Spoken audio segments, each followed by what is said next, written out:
ఏమని జడి, ఆ అమ్మాయి మీద ఇంకా డౌట్ పోలేదా? మేనేజర్ రావు గారి మీద ఇప్పుడే డౌట్ స్టార్ట్ అయింది కేడి. ఆయన మొహంలో భయం, మాటల్లో కంగారు. తెలుసు మేడం. ఆయన ఏదో టెన్షన్లో ఉన్నట్టున్నాడు కేడి. నాకు అదే అనుమానం వచ్చి అడిగితే సీఎం గారి ఇంటర్వ్యూ వల్ల అని చెప్పాడు జడి. లేదు కేడి, ఇంకేదో కారణం ఉంది.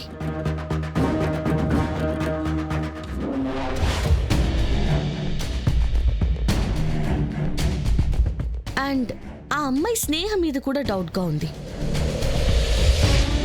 నువ్వు వెంటనే లోపలికెళ్ళి రావు గారితో మాట్లాడు. నేను రమ్యకి చెప్పి స్నేహని రిసెప్షన్ దగ్గరికి తీసుకురమ్మని చెప్తాను. సరే జడి.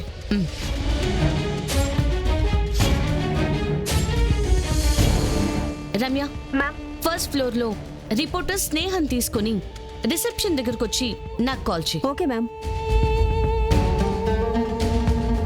మీరు వెళ్ళి సెకండ్ గేట్ వైపు చూడండి. మీరు ఇటు వెళ్ళండి. Okay madam. బ్యాక్ గేట్ దగ్గరికి పోనీ. నువ్వు సెట్ చేసిన మైక్ ఎక్కడ? అదే.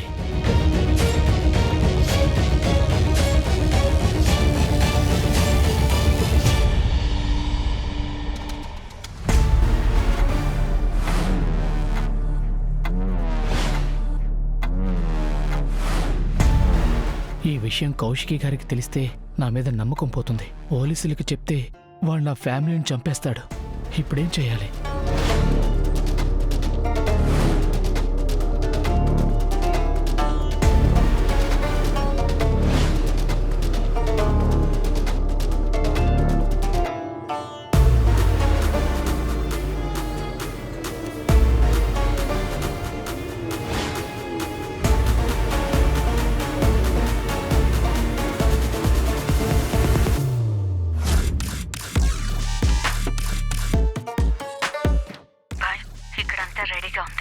గుడ్. వీడియో ప్లే చేసే టైంకి మన ప్లాన్ అమలైపోవాలి. Okay boy. బిల్డింగ్ అంతా అల్లకల్లోలం అవుతుంది. అదే టైంకి నేను లోపలికి ఎంటర్ అవుతా. అలాగే బాయ్. ఓకే సార్, ఇంటర్వ్యూకి అంతా రెడీగా ఉంది. స్టార్ట్ చేద్దామా? అలాగేనమ్మా. ప్లీజ్. పద సురేష్, వి షల్ స్టార్ట్. పదండి.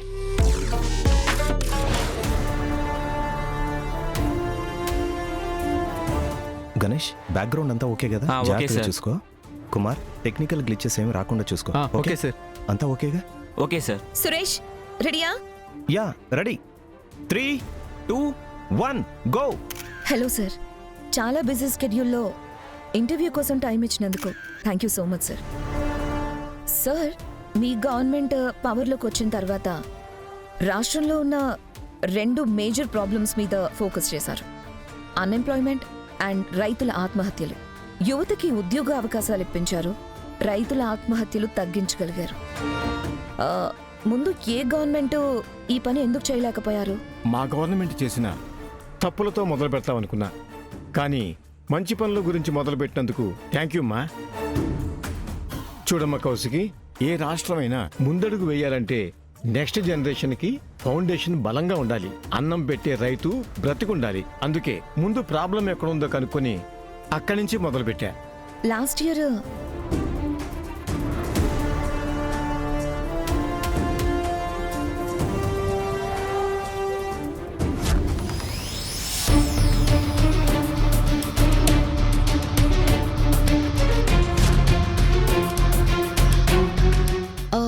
ఇద్దరూ కాల్ చేయలేదేంటి?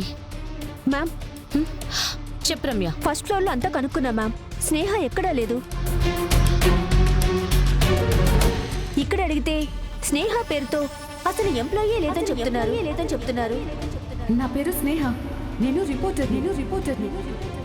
లోపలికి వెళ్లకుండా ఇక్కడేం చేస్తున్నా? తిని మీకు తెలుసా రావు గారు? కొత్తగా జాయిన్ అయిన రిపోర్టర్ కౌశికి మేడమే అపాయింట్ చేశారు.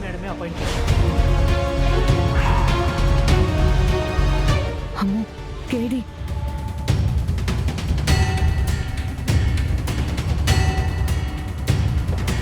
ఓకే రమ్య, నువ్వు మెయిన్ డోర్ దగ్గరకు వచ్చి ఇక్కడ ఉండు. నేను లోపలికి వెళ్తున్నాను. Okay ma'am. జడి, ఎస్ కేడి. రావు ఇక్కడ కనిపించట్లేదు జడి. అసలు స్నేహ పేరుతో ఏ ఎంప్లాయీ లేరంట. మీననేదో ప్లాన్ చేశాడు కేడి. దాన్ని మనం ఆపాలంటే రావు గారు ఎక్కడున్నారో మనం కనిపెట్టాలి. ఒక పంచి, నువ్వు ఫ్లోర్లో చూడు, నేను బాల్కనీలో చూస్తాను. సరే జడి.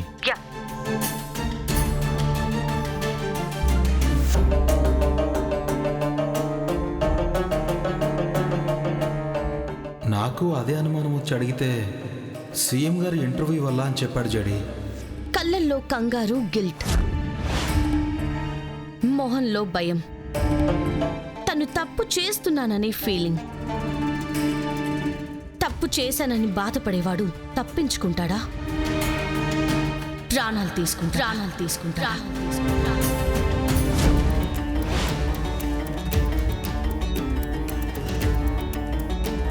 Oh no!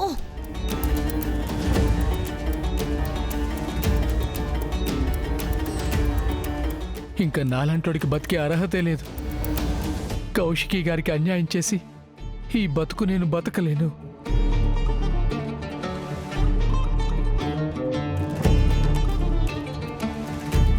మమ్మల్ని ఏం చేయొద్దు.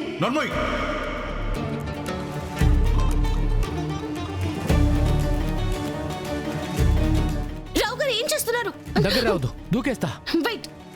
సరే నేను రాను. ఆగండి, మీరు చేస్తుంది చాలా పెద్ద తప్పు.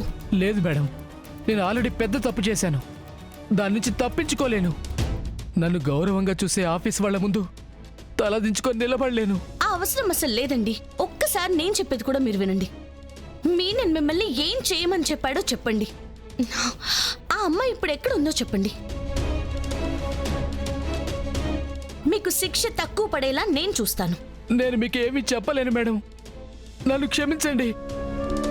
రావు గారు, ఒక నిమిషం ప్లీజ్, నేను చెప్పేది కాస్త వినండి.